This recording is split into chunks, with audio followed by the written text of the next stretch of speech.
Real ஹாப்பினஸ்னால் என்ன? உண்மையாலுமே சந்தோஷமான ஃபீலிங்னா என்ன? ஹாப்பினஸ் அப்படின்னா என்ன?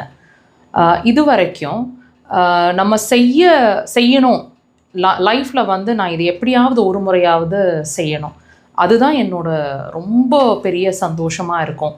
ஸோ நான் இது வரைக்கும் அதை அட்டைன் பண்ணல, இதை வந்து நான் முயற்சி பண்ணலான்னு இருக்கேன் அப்படின்ற ஃப்ரீடம் உங்களுக்கு இருக்குது இல்லைங்களா? நம்ம என்ன செய்யணும்னு ஆசைப்படுறோமோ அதை செய்ய முடியும்னு நமக்கு கொடுக்கப்பட்டிருக்கிற ஃப்ரீடம், நம்ம எடுத்துக்கிற ஃப்ரீடம் அப்படிங்கிற ஒரு விஷயம்தான் நமக்கான முழு சந்தோஷம். உண்மையாலுமே சந்தோஷமாக இருக்க முடியும். அதாவதுங்க, நீங்கள் எந்த விஷயத்தை ஆசைப்படுறீங்களோ அதை சுதந்திரமாக செய்ய முடியுது இல்லைங்களா? இதுதாங்க உண்மையாலுமே ஹாப்பினஸ். இது வரைக்கும் நீங்கள் அனுபவிக்கலை அப்படின்னா ஏன் அதை அனுபவிக்கலை? எங்கே அந்த ஹிண்ட்ரன்ஸ் இருக்குது? எப்படி நம்ம அந்த சுதந்திரத்தை எப்படி நம்ம எடுத்துக்க முடியும்?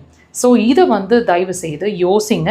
ஏன்னா லைஃப் நம்ம எவ்ரி செகண்ட், நம்ம பிறப்பிலிருந்து இந்த நிமிஷம் வரைக்கும், நம்மளோட கடைசி மூச்சு வரைக்கும் நம்ம ஒரு விஷயத்தை செய்யணும்னு ஆசைப்பட்டுட்டே கடைசி நிமிஷம் வரைக்கும் நான் இதை செய்யலையேன்னு யோசிச்சு வருத்தப்படுறதுக்கு அவசியமே இல்லை, அர்த்தம் இல்லை.